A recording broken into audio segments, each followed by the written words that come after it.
Hello, everybody. Welcome to another Wednesday video. Today, we're going to discuss one of the key elements of the US Navy when it comes to the Second World War, particularly the Pacific Theater. You've probably, to be fair, if you're watching the channel, already heard of him, Admiral Chester Nimitz. And of course, if you're a keen watcher of this channel, you've probably also heard of the fine gentleman to my left. I don't know how it's going to work out in Zoom, but Mr. Trent Hone has already appeared on the channel before to discuss how the US Navy developed their tactics, and he wasn't scared off by that particular appearance. So he's agreed to return because he has just published a book about Admiral Nimitz. So, of course, who better to talk about Admiral Nimitz than somebody who's spent probably the last 2-3 years of their lives, if not more, going over every document and uncovering every stone. So, apart from that, would you like to give yourself any further introduction? Oh no, that's quite good. Thank you. I'll just add, yes, yeah, you're correct. Past several years, getting very familiar with Admiral Nimitz and his work. Especially, I should note, the book focuses on his wartime command as Commander-in-Chief of the Pacific Fleet and Commander-in-Chief of the Pacific Ocean Areas Theater. So it's not unlike several other examinations of Nimitz, a biography. It's more a study of his approach to leadership and command. And I'm very happy to say that already there's a seminar down at Quantico, the U.S. Marine base there, that is using it to study the operational art. Excellent. The School of Advanced Warfighting. So it's quite nice to have it have the book find a home like that already and get some valuable use. Yeah, definitely. So, yeah, if you want to study the same kind of thing that the US Navy is studying to learn how to command large operational areas, well, now you know where to go. Links in the description below.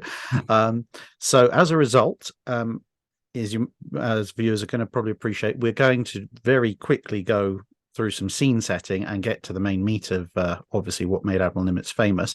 But I guess, so we know where the guy was coming from in the first place. What exactly was Nimitz's background and early career?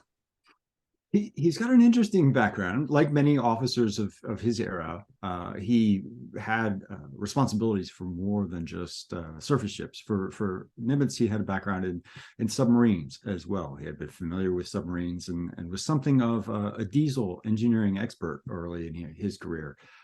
He journeyed to Europe to study the most effective techniques for constructing diesel engines before the First World War in Germany and in Belgium, and brought that knowledge back to the United States so it could improve construction of diesel engines on its submarines, but also the tanker Maumee, which Nimitz assumed command of when it was first commissioned. Regarding his early career, one thing that I think is quite interesting is this anecdote that several listeners may know. But his first command was destroyer Decatur, a ship of the Asiatic Fleet, so out in the Philippines and China.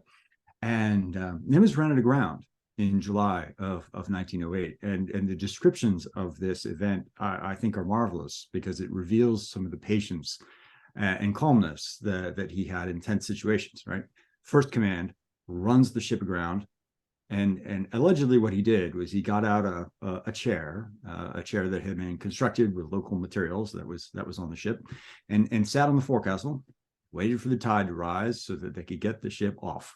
No panic, no great alarm, no wasted energy or effort. Just, okay, we're aground. We can't do anything about it now, but when the water rises, we'll back off and we'll be okay. And it was. So I like that as a story that illustrates Nimitz's calmness in adversity.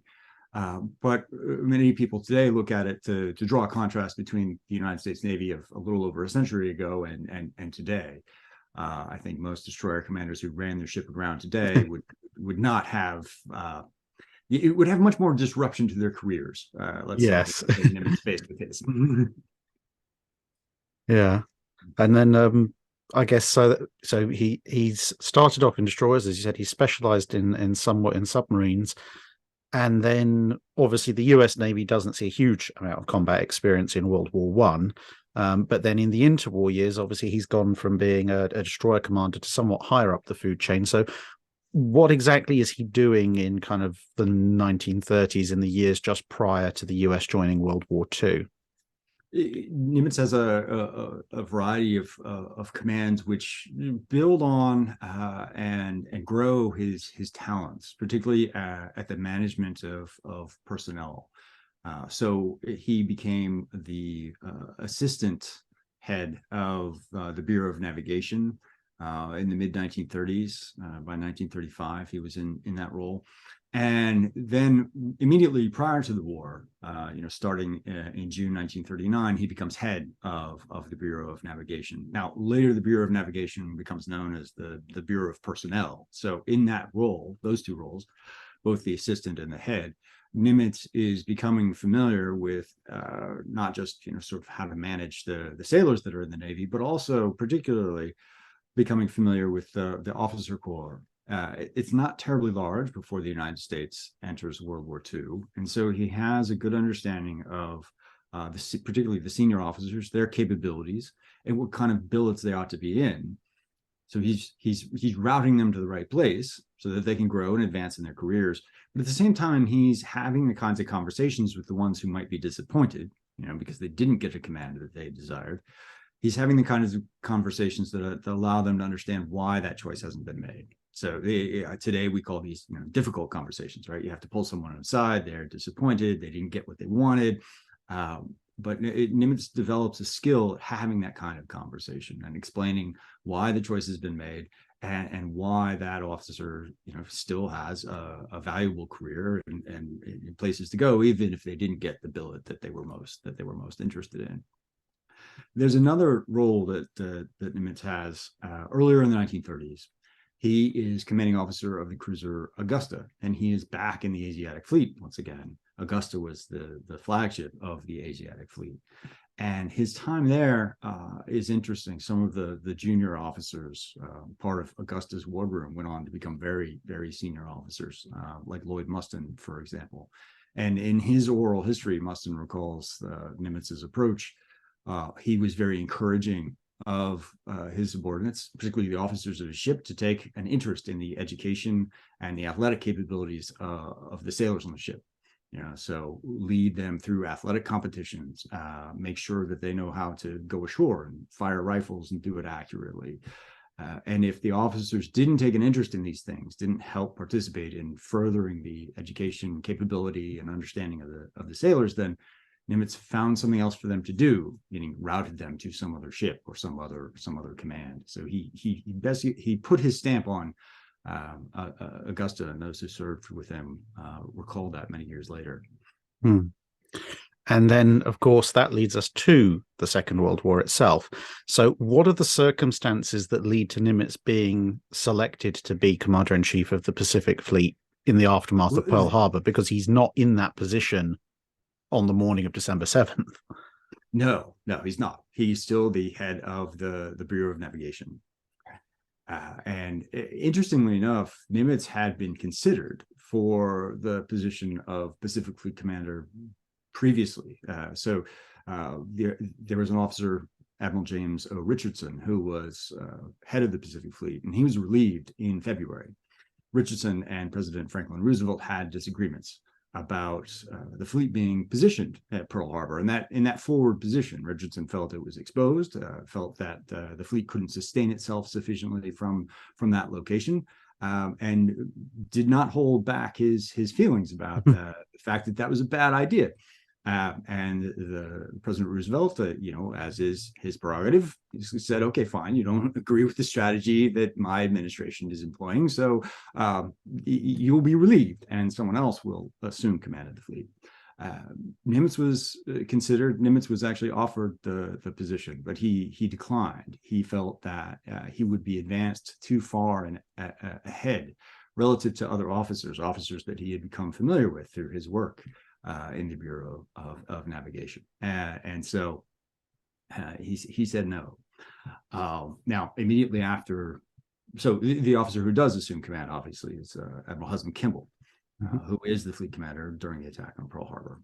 Now, soon thereafter, Navy Secretary Frank Knox flies to Pearl Harbor and assesses the damage and also observes Kimmel and decides that Kimmel needs to be relieved. He's too shaken by the attack. So Knox comes back to Washington in mid-December, has a meeting that runs late into the night at the Navy Department with the Chief of Naval Operations, Admiral Harold Stark, and a few other senior officers. And the next day, Knox meets with Roosevelt and says, look, we've got to relieve Kimmel, put somebody else in charge. Roosevelt asks Knox, okay, fine, who's going to command the fleet? And Knox says, well, I'll be satisfied with the second name on the list. And it turns out the second name on the list, after Kimmel, was Nimitz. So Nimitz says, yes, I'll do this. Now it makes sense. The nation is at war, and I am needed. And off he goes. But one thing that I think is interesting, Nimitz chooses to take the train. He takes a train across the United States, first to Chicago and then down to San Diego, rather than flying. They had a plane that was ready for him. And I think obviously he did it deliberately, but I think he did that to give himself room to transition, to move away from his role as head of the Bureau of Navigation, and then, get mentally ready for the responsibilities that he would face once he arrived in Pearl Harbor. Yeah, I suppose as just off the cuff, I'm just thinking, given one of the leading cause of fatalities amongst US senior service personnel during World War II was aircraft crashes, he probably was on something of a safe bet there as well. That might also have had something to do with it, although Nimitz didn't show any hesitancy to get on planes and fly around during the war. He was actually in a plane crash in San Francisco Bay not quite a year later, after the victory at Midway, which is another interesting anecdote about his leadership. I'll just discuss it briefly because the plane crashes and it is damaged and sinking, and he stayed on the wing for a long time to make sure that everyone got out of the plane, or at least those who were able to do so, and then got into a boat. They're evacuating the people from the plane. He wasn't seriously injured, and he was standing up in the back of the boat, and the coxswain, relatively young seaman, is steering the boat and is like, sit down, you fool, you're endangering yourself. And he can't see Nimitz's insignia because Nimitz has a blanket over him to keep himself warm, because he's wet in San Francisco Bay. It's quite cold. And then he sits down, and the blanket moves back, and his sleeve insignia shows, and the young sailor begins to apologize profusely, but Nimitz tells him, no, you were right, stick by your guns, you told me the right thing. So the gracious way he handles that, the decisive action of that sailor, and telling him to sit down for his own safety, I think is another indication of Nimitz's approach to leadership. Yeah, he appreciates somebody who knows what the right thing to do is, even if they don't, even if they might have kept quiet if they know who they were talking to. So we've got the scene. So he's now been effectively kind of drafted, if you will, into being Commander-in-Chief of the Pacific Fleet. It's almost like that first the first few stages of the hero's journey, isn't it? You've got the refusing the call part. But now the call will not be refused because the nation's at war. He can't in good conscience say no. So he's given command of a Pacific Fleet that is half on fire, and the Japanese are running rampant in the Western Pacific. The Asiatic Fleet is basically being erased on an hourly basis. What of all these challenges are the biggest ones that he's initially facing, and how does he work out how to overcome them? There are a great deal of challenges. I think from his perspective, the most immediate one is the fact that the Japanese attack on Pearl Harbor is shocking. It undermines the morale, and I think to a certain extent, even sort of the way in which U.S. naval officers thought about their place in the world. They are really off their game, and Nimitz can see this. He senses this when he gets to Pearl Harbor, and some of it is very tangible because there had been an effort to relieve or at least support the garrison at Wake Island, which is a U.S. possession farther to the west. And as the expedition was approaching the island, the Japanese assaulted it. It became clear that there were Japanese carriers in the area, or at least one, because there were carrier planes, and the Japanese are about to execute an amphibious operation to try to capture it. And there was one U.S. carrier in the area. It could have potentially sought an engagement, but the decision at Pearl Harbor amongst the staff there and the interim fleet commander, Vice Admiral William S. Pye, was to withdraw. They felt like that was the best thing to do. And so there's sort of this ignominious withdrawal as well as the defeat at Pearl Harbor, and Nimitz can see the tension that this is having on the staff. It's sort of pulling them apart because there are those who want to be aggressive, do something, and there are those who are uncertain about what to do and holding back. And so Nimitz feels like he has to do something to try to reinvigorate morale. And this is the first real challenge. So he pulls all the staff that he's inherited kind of under his wing. It was more traditional for a new commander, fleet commander especially, coming in to bring his staff with him, right? Trusted individuals, people he's worked with before. Nimitz didn't do that. He made sure to explicitly say to everyone on the staff, those that he's inherited from Admiral Kimmel and those that he's inherited from Pye, I trust you. You're still valuable, and we're going to move forward together. So he keeps them. He trusts them, and he begins to work very closely with the war plans section, primarily inherited from Admiral Kimmel's staff. The head of that section is a man named Captain Charles McMorris. His nickname was Sock, short for Socrates. Evidently, he could express himself in very philosophical tones, and McMorris is extremely aggressive. McMorris had been in favor of sending the carrier on to Wake to seek battle with the Japanese, was overruled. But McMorris crafts a plan to raid with one of the surviving carrier task forces into the Marshall Islands. Nimitz thinks this is a good idea. Let's do this. And so they offer this potential of a raid to the most senior of the carrier task force commanders, Vice Admiral Wilson Brown.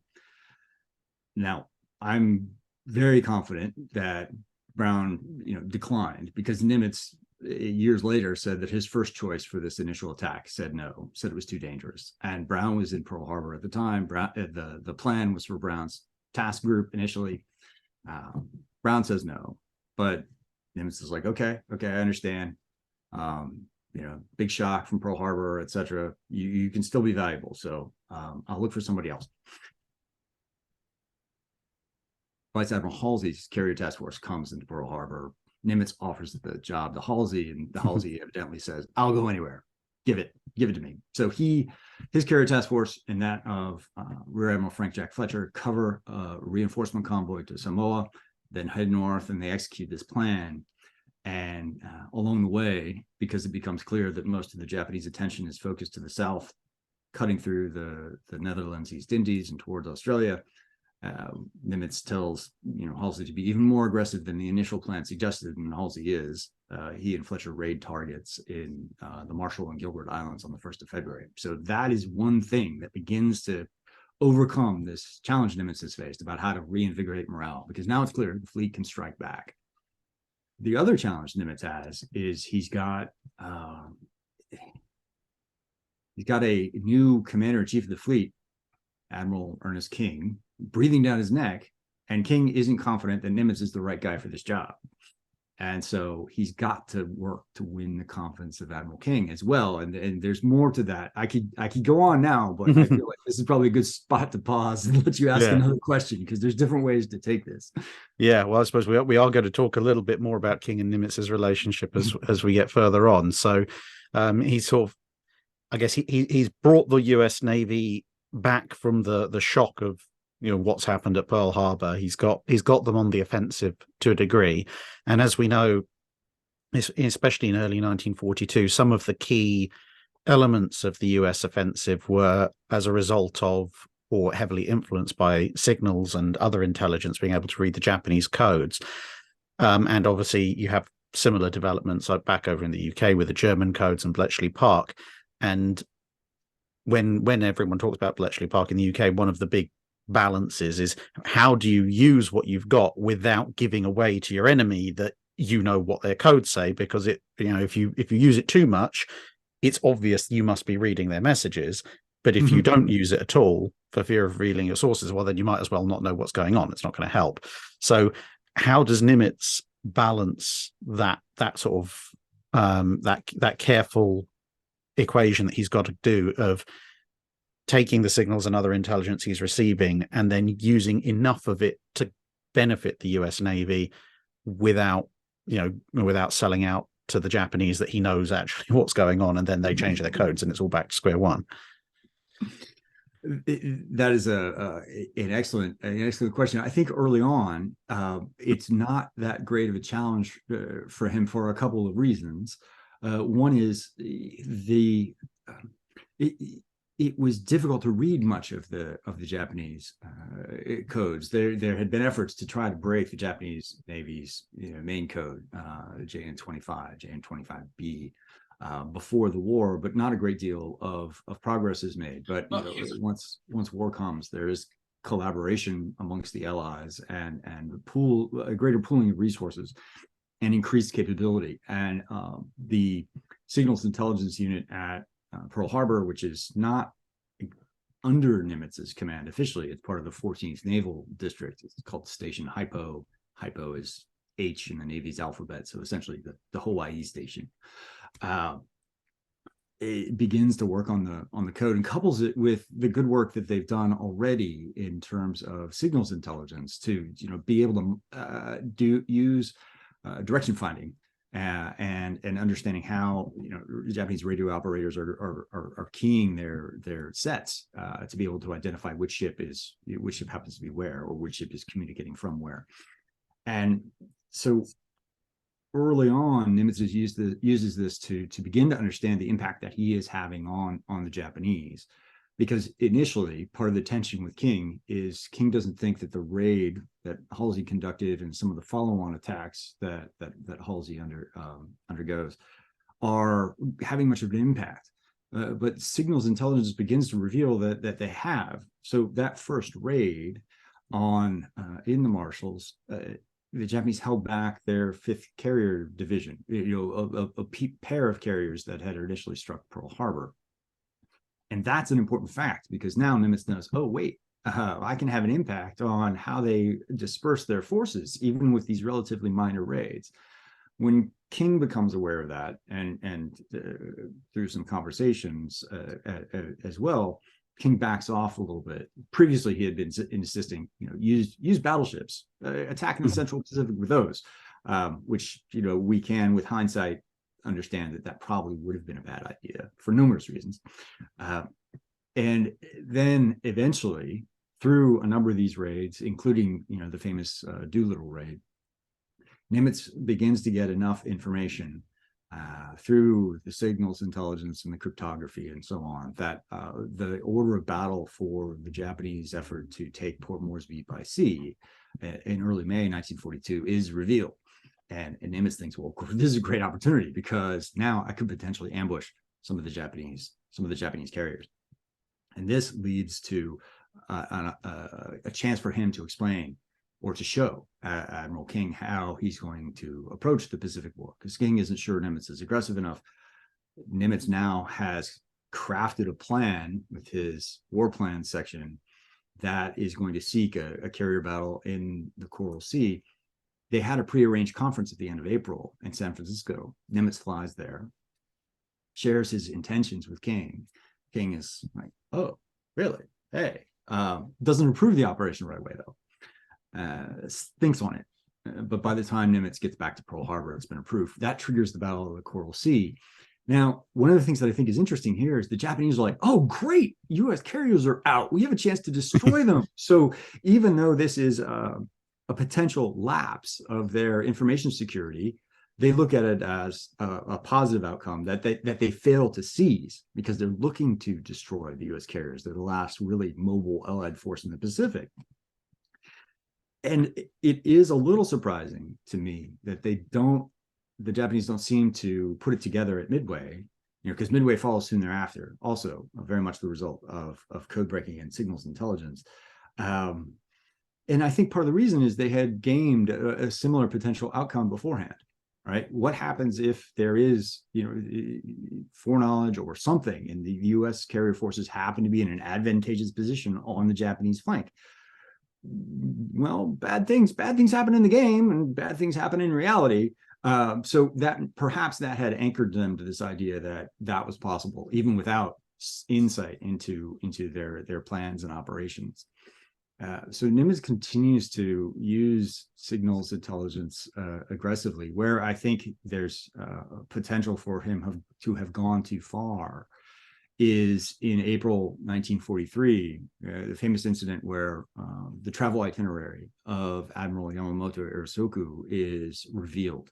And he's visiting Japanese naval bases in the Solomon Islands. And now there's an opportunity to intercept the planes of his traveling group from the airfield on Guadalcanal, from Henderson Field, and Nimitz and his staff take this opportunity, basically route orders down to the South Pacific to try to find Yamamoto and shoot him down and kill him, and they succeed. And I think the only reason why this doesn't sort of raise the Japanese understanding of, well, our intelligence, our ability to communicate has been compromised, is because there were so many air battles in the Solomons and so many flights back and forth over those islands. That it appeared, I guess, to them as you fly around down there, and sometimes you run into an American patrol. But Nimitz doesn't seem to have had.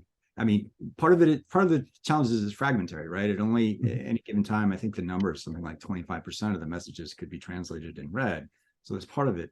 But the Japanese don't seem to clue in to the degree that I believe the Germans in the European theater did, that the Allies might be reading their mail. Yeah. I mean, the Germans and the Italians, depending on the armed service in question, but they did change their codes up semi-frequently, and the Kriegsmarine, particularly with Enigma, they added a fourth wheel to their machines to try and make it harder to read. Just happened to be unlucky enough to get a U-boat with a four-wheel unit captured very soon thereafter. So bit of a bad game for them. And the Japanese changed their code books, so there are moments where it becomes very difficult to understand exactly what they're planning to do. The window into their plans and intentions is obfuscated, but it's not ever changed so fundamentally that it cannot be broken again using some of the same techniques that had broken it previously. Yeah. So now, obviously, we've got Coral Sea, we've got Midway. Obviously, going into the Guadalcanal campaign, the U.S. Navy's kind of getting on the offensive. But at the same time, the higher echelons up in Washington have decided that they're going to divide the Pacific Theater into the main Pacific Theater, if you like.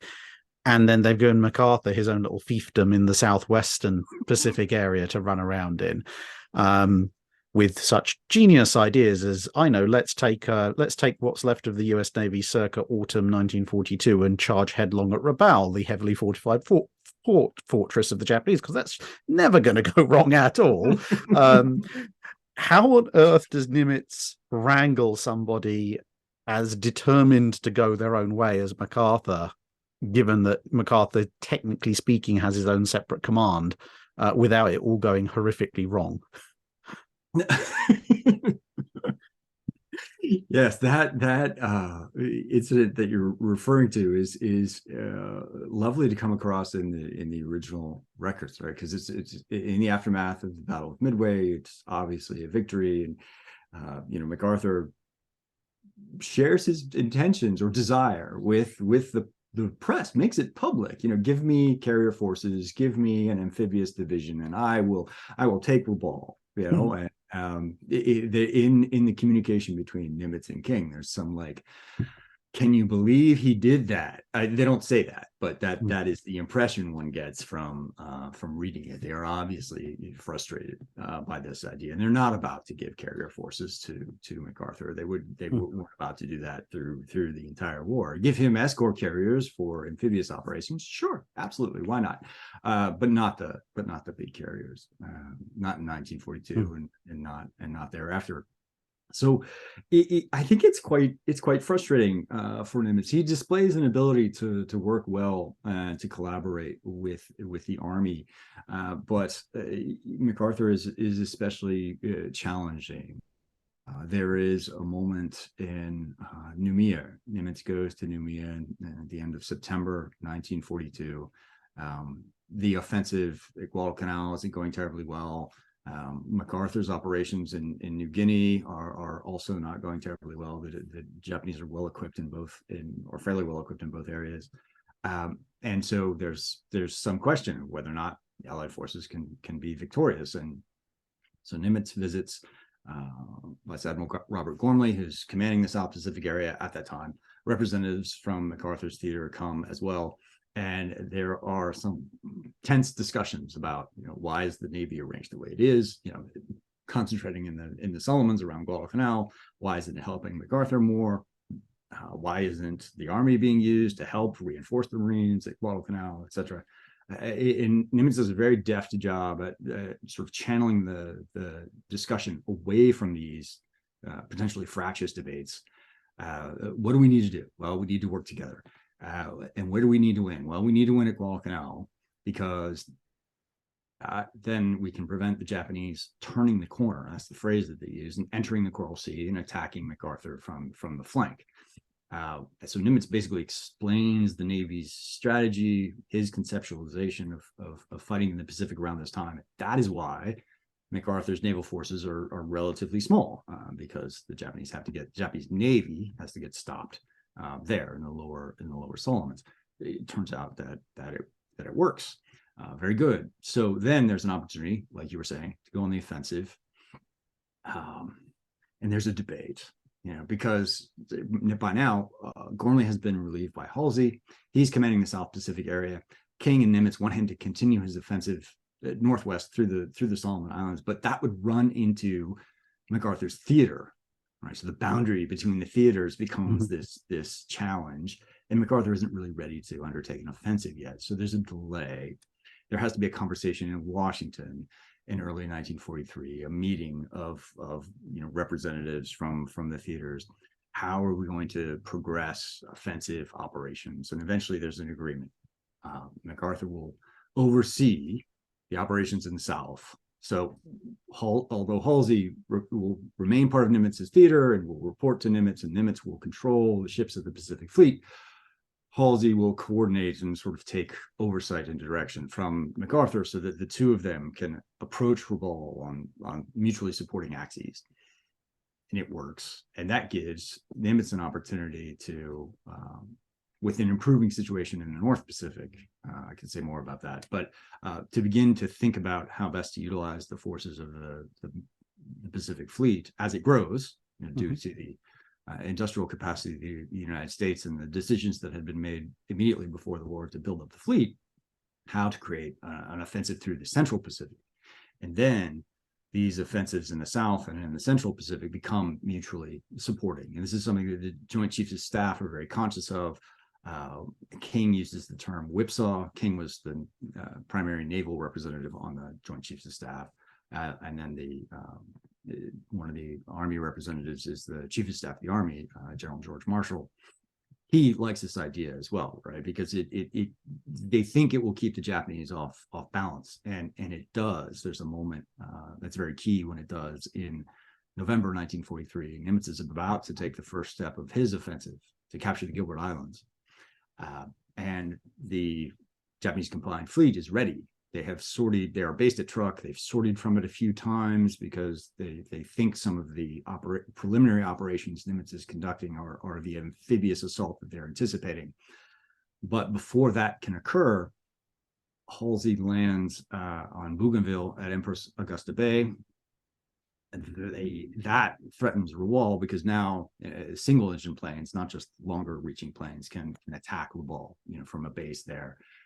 And so the combined fleet leadership agrees, we've got to do something about that. They send their mobile forces, cruisers and some aircraft carrier squadrons to Rabaul. And through a series of carrier strikes, Halsey is able to disable them and destroy a lot of the carrier planes. And so when Nimitz does advance to Gilbert's a few days later, there's nothing left. Well, the combined fleet has its battleships and has destroyers, but it doesn't have carriers or carrier planes and the cruisers that are essential to make a balanced fleet. So it can't seek the fleet action that it was anticipating. And there are other occasions where this kind of dual offensive works well. What I think is very interesting is you see later on, as those offensives continue to progress, one of its driving forces becomes the fast carriers, which Nimitz retains control of. So MacArthur, to a certain degree, has to be cadenced and coupled to the rate of advance that Nimitz can undertake. This is particularly true with MacArthur's Great Leap to Hollandia, Operation Reckless in early 1944, which is supported by the carrier groups. And so that's kind of, I guess that kind of covers a lot of the next stage of things, which is how does it Nimitz turn the US Navy from this mostly defensive force in 1942 round into the offensives in 43. But I guess that kind of then stages into the next question of, obviously, to do that, he's gone from a shell-shocked force to a force that's conducted a successful defense, to a force that's then repelled the Japanese properly, if you like, for the first time at Guadalcanal, although at great cost. And now he's then turned it again into another force, which is now on the active offensive and deleting Japanese ships and taking Japanese positions. That's a huge turnaround to accomplish in the matter of, 12 to 16 months. How is Nimitz able to accomplish all of this and do these things that a lot of other off-flag officers probably couldn't have, especially considering that, as we just said, he's having to also contend with MacArthur doing his own thing, and as we'll discuss a bit later, he's also having to deal with the higher-ups pressing in occasionally with their own ideas. So he seems to be able to coordinate an awful lot. So what is it that's so special about Nimitz that lets him pull this off? I think a lot of it has to do with the ability that Nimitz created to delegate, and then also his intuition, or his staff's intuition, about how to ensure knowledge and information can be shared.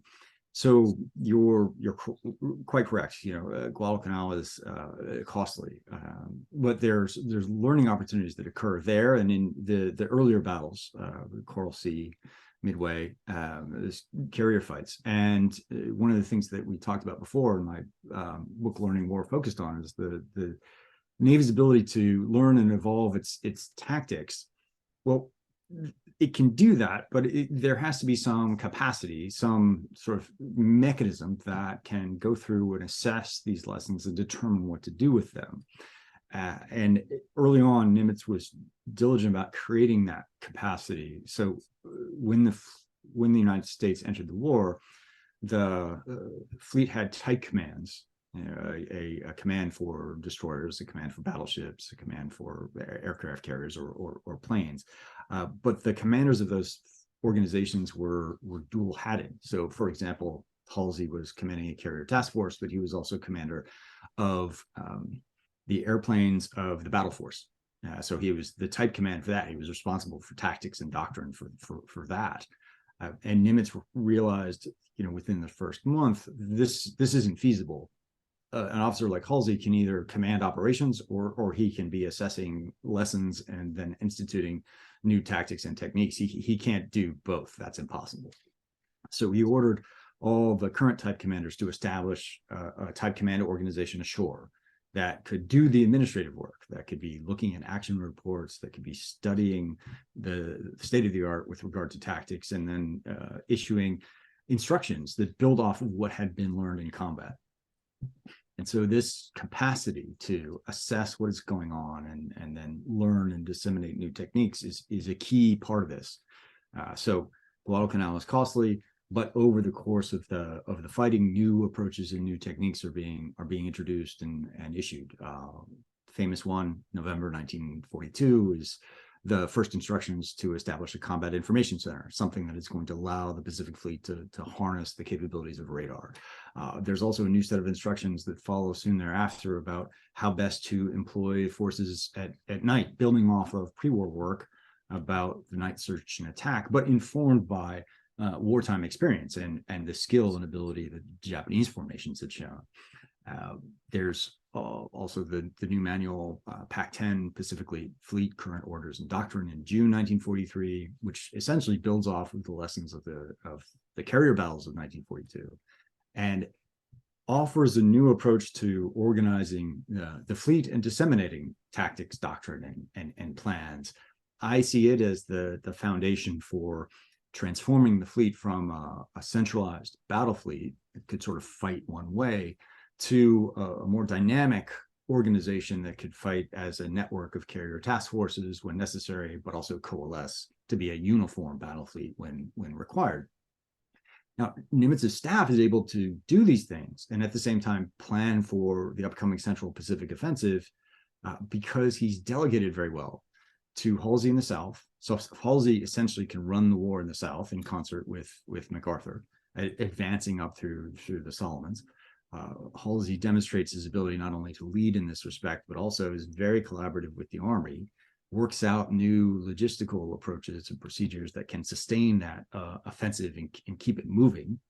And then in the North, Nimitz has a lot of challenges because the North Pacific is often not given a lot of attention or not analyzed to the same level of detail as fighting in other areas. But I think it's important and illustrative of this concept, because what Nimitz has to do is he has to get to a point where he can delegate that effectively to someone else so that he can concentrate on the future and the war in the Central Pacific. And initially Nimitz can't do this because the commander in the North is Rear Admiral Robert Theobald. Theobald and King have been very close for a long time. Theobald was King's XO in a number of different positions, and XO, executive officer. And so even though Theobald refuses to establish an effective joint organization with the Army and doesn't use the naval forces that he has terribly well, Nimitz can't just relieve him right away. He's got to make it obvious that Theobald isn't cutting it. So for a while, through late 1942 and early 43, Nimitz has to broker the collaboration between his naval forces that Theobald is commanding and the Army, which provides the bulk of the fighting strength in the North Pacific, planes and service members. And eventually, Nimitz is able to get to a position where it's obvious that Theobald needs to be relieved. Rear Admiral Thomas Kinkaid assumes responsibility in the North Pacific and helps ensure that the Japanese can be extracted from the American positions that have been captured there, the islands of Attu and Kiska in 1943. And once Kinkaid is installed, then Nimitz can delegate that much more effectively. Okay, Kinkaid can handle the North, Halsey can handle the South. I can focus on what's this upcoming offensive in the Central Pacific, and organizing the fleet and organizing the plans to use it so that we can move through the Central Pacific very quickly and very rapidly. So a key part of this is being able to delegate effectively so that other people can worry about the fighting through much of 1943, while Nimitz focuses on how to make the most out of what has been learned and also make the most out of the new ships that are joining the Pacific Fleet in 1943. Okay. And as you mentioned earlier, Nimitz initially has a little bit of a tense relationship with Admiral King. And of course, we have, most people who've heard about the campaign in the Pacific have heard about Admiral Nimitz and how he leads the campaign, but he does have superior officers above him, King, of course, being the foremost of them. So how does he deal with that? Because, of course, another aspect of good leadership is being able to fend off some of the so-called bright ideas from on high and shield your subordinates from them, whilst also still actually following orders. So, when it comes to King, Stark, and the other higher-ups, or I guess all the way up to the president, how's Nimitz dealing with that? I think Nimitz is very adept at what I would call managing King, sort of like an upward level of management that many of us who have been in a large organization understand after a while, particularly if you're in like a mid-level management position. You have to manage your superior to make sure that they are not only getting the information that they need, but not reaching too far down into what you're doing and interfering with your ability. And Nimitz has to do that. At first, like I said, King isn't convinced Nimitz is the right person. There's a great example. Fear of the Japanese advance early in 1942, and the threat to Australia leads to the creation of a new area. It's before the theaters had been established, but the United States and the Commonwealth powers established the Anzac area, and put Vice Admiral Herbert Leary in charge of it. And King goes around Nimitz and basically orders a carrier group, Wilson Brown's carrier group, to the Anzac area. So King's very, today we might use the term micromanager, a micromanager. And I think it's not because King is a bad guy necessarily. I know a lot have been written about Admiral King. There's a great deal out there about his sort of fiery disposition, but I think a lot of it comes from the fact that he was really, really good at virtually everything, right? He had served in surface ships, submarines, airplanes. He knew everything that the Navy could do. And so he's expecting this level of competence from other officers. And if they don't measure up fairly quickly, I think King is like, okay, cross you off the list, got to find the next guy. So Nimitz has a very challenging position. And I think the early raids help. Nimitz's willingness to be aggressive helps, showing that he was willing to seek a battle in the Coral Sea. But I think the thing that really begins to transform it is Midway, of course. But here is an excellent example of how Nimitz is willing to manage King, because before the Battle of Midway, King has a standing order that there's got to be a carrier force in the South Pacific to protect the lines of communication between the west coast of North America and Australia and New Zealand. Well, to bring all his carriers to Midway, Nimitz has to violate that order. And he does a few sly things to do it. One of the things that he does, and this was revealed in John Lundstrom's Black Shoe Carrier Admiral, is Nimitz tells Halsey, sends him like an eyes-only order, get your carriers sighted, because the Japanese are planning to capture the islands of Nauru and Ocean in the Gilberts. King is mindful of this. Nimitz is mindful of this. They want to prevent it. And Halsey's in position to attack the Japanese while they do that. But the fact that the Japanese sight Halsey now means they hold off. They're not going to attack at that time anyway. So Halsey is free to begin to come north. And if you look at the exchange of messages between Nimitz and King before Midway, it looks like Nimitz explains what he wants to do. King approves, and then Nimitz orders Halsey to come north after he's been sighted. But that, if you read the messages carefully, you see that Nimitz has actually ordered Halsey north before King has approved, before he's read King's approval anyway. So Nimitz is willing to, Admiral Nelson is famous, right, at Copenhagen for putting the telescope to his blind eye so he can't see the signal telling him to withdraw. Nimitz does something very similar. Like, I'm going to order Halsey up here because we have to take advantage of this opportunity. I have to try to ambush the Japanese carriers, because if I don't, I'm not going to be able to be successful in this war, and I'm not going to prove to Admiral King that I can do this. So he's willing to actually violate King's orders to accomplish this goal that he has. And so there's this deft touch that Nimitz brings. He knows how far he can sort of skirt that edge of insubordination to do the things that he needs to do. So that's probably the most sort of decisive anecdote. But another thing that Nimitz is very good at doing is, throughout the war, meeting with King. They meet very regularly, at least once a quarter, and talk about progress of the war, upcoming plans, basically giving King all the information he needs to be confident and comfortable that Nimitz is doing a good job. And one of the things that King gets out of it is Nimitz's acumen at personnel management, because there's always a time set aside during those conferences where they meet with the head of the Bureau of Personnel and talk about senior officers who ought to be in what billet, who ought to be given, the opportunity to become an admiral, who should be rotated back onto the shore, who's getting too old, too tired. How do we make sure that we've got the best officers in the best spot to continue to progress the war? And King really seems to rely on Nimitz for that knowledge. Okay, excellent. Well, Nimitz joins the very select group of officers who can actually deal with King without, getting the full force of King's temper directed at them 24/7. So obviously, Nimitz now, he's got the US on the offensive. The Japanese are now definitely on the back foot. How does he then manage the latter stages of the war to best effect? Because it's very easy to kind of go, oh yeah, well, by 1944-45, the US has infinite carriers, infinite everything, but it would be very easy for somebody in a high command position and just go, well, we can take the losses, so we're just going to throw ships forward, and eventually the enemy will lose because they'll run out of ships. But that would obviously be basically fighting a World War I trench war at sea with a lot of attritional losses, and that's not what happens. The US Navy isn't trading ships one for one with the Japanese all the way up to Tokyo Harbor.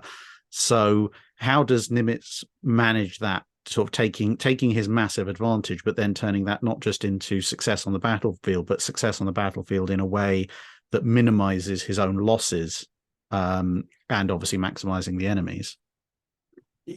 This is where I think some of the preparation for the fight in the Central Pacific that Nimitz was able to undergo through 1943 and then accelerate later in that year begins to prove valuable, because the Navy has studied for a long time the potential for a war in the Pacific. But what really becomes possible with the use of this sort of networked fleet made up of carrier task forces is to be able to jump through different parts of this Japanese defensive network. This was a challenge that planners in the 1930s never really knew how to overcome, because the US Navy knew the Japanese are going to build up the forces in the Central Pacific amongst these islands. They'll have airplane bases, they'll have submarine bases, and there will be attritional attacks. And so the US Navy has to come up with this way of not just moving through these island groups, but to pouncing on them and overwhelming them so that an amphibious assault could succeed, but at the same time retaining enough power to win a fleet battle. So it moves very quickly through Japanese positions up through February 1944, capturing Gilbert Islands, Tarawa, and Macon, and then Kwajalein and Majuro in the Marshalls. And that sort of wrecks part of the Japanese defensive structure. They had expected to anchor at the base at Truk, anchor their defenses as well as physically anchor their ships. But now they withdraw to Palau, because this sort of first piece of their defensive network has been shattered. And at that time, there's another debate between in Washington, another meeting in Washington early in 1944. Are we going to allow Nimitz to continue, or are we going to maintain this dual advance between Nimitz and MacArthur? They agree on a dual advance, in part because by this time, and this is before the advance to Hollandia, MacArthur is able to begin to read Japanese Army codes. A whole code book had been seized by members of an Australian division on the northern coast of New Guinea, near the town of Sio. And that gives MacArthur and his command insight into Japanese Army dispositions throughout the Southwest Pacific theater. And so they can potentially advance to Hollandia very quickly, as long as Nimitz's carriers provide cover, and they do. So there's an agreement in Washington: maintain the dual advance, bypass Truk. So Nimitz has constructed his campaign plan in a way that it's a series of options, and so, well, we could execute the offensive on Truk, or we could just discard it, take those pages out of the playbook, and do the next one. And the next one happens to be, go to the Marianas. So Hollandia is captured. MacArthur is now leapfrogging across the coast of New Guinea. The Marianas are captured. Now here, the Japanese are beginning to shift some of their tactics. They're seeking a decisive battle, and I know that they're doing that, periodically throughout the war. But that's one place where they seek it. The Battle of the Philippine Sea doesn't work out for them, but the resistance that the Japanese have established in the Mariana Islands is much greater than Nimitz and his intelligence organization have anticipated. So he begins to adjust his plans and tactics. Palau, the islands of the Palau group, were the next objective, and he discards some of those, shortens the assault. Let's just capture, what we think we need. That is expected to come in September of 1944. But Nimitz's ability to think in terms of options helps again, because as those operations begin to get underway, Admiral Halsey has now assumed command of the Third Fleet. He's responsible for the carrier forces that Nimitz is operating. Halsey raids into the Philippines to cover the assault on Peleliu and Anguar. And the Japanese strength seems to have been diminished. Now, it's an illusion. They're husbanding their forces. But Halsey advocates, well, we should advance faster. We should bypass some of these intermediate objectives and come to the Philippines. Let's assault Leyte in October 1944. Whereas December had been the prior date. And Nimitz, who had explicitly told Halsey, hey, if you see any opportunities to accelerate the advance, make sure to say so. Oh, great. Hey, MacArthur, I've got an amphibious corps. You can borrow it for the attack on Leyte. What do you say? MacArthur's at sea. He's voyaging toward the invasion of Morotai, and his chief of staff, Lieutenant General Sutherland, says, well, we need more information about this. I'm not sure that it's okay. Sutherland basically isn't sure it's okay to say yes without MacArthur's approval. So Nimitz, this is one of the ways in which he manages MacArthur, forwards the idea to the Joint Chiefs of Staff, and they are meeting in Quebec for the Octagon Conference with the combined Chiefs of Staff. And hey, let's discard these intermediate objectives. Let's advance to Leyte in October. And now Sutherland is kind of on the hook, right? Because, the Joint Chiefs of Staff know about this idea. And if I say no, that means MacArthur is saying no. And that means it is likely that Nimitz's future offensive objectives are going to get prioritized, and we may get deprioritized. So Sutherland feels like he has no choice but to accept. So now the Joint Chiefs of Staff have MacArthur's acceptance through Sutherland. They have Nimitz's suggestion of this idea, and so they execute it. And that's how Leyte comes to be assaulted in October. The Japanese, of course, like I said, have been husbanding their forces. So Leyte is a much larger and involved battle, especially on land, than had been anticipated. The Battle of Leyte Gulf ensues. Many Japanese ships are destroyed, but they still have forces on land. And so they fight tenaciously. This first shift happens, really, we can really see it at Peleliu. So at Saipan, they have much more forces than anticipated. They have more forces than anticipated at Peleliu too, but they've shifted tactics once more. Now they're not trying to stop the amphibious assault. They're not even trying to win. They're just trying to kill as many Allied service people as possible. And so they repeat that at Iwo Jima. They repeat that at Okinawa. And Nimitz throughout this is trying to adapt and adjust. So even before the assault on Okinawa begins at the beginning of April 1945, he's dropped a series of objectives from the Operation Iceberg. Initially, it was to capture positions throughout the Japanese island group there, not just Okinawa.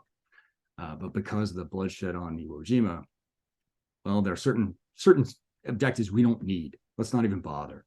And then there were other ones that were part of the operation.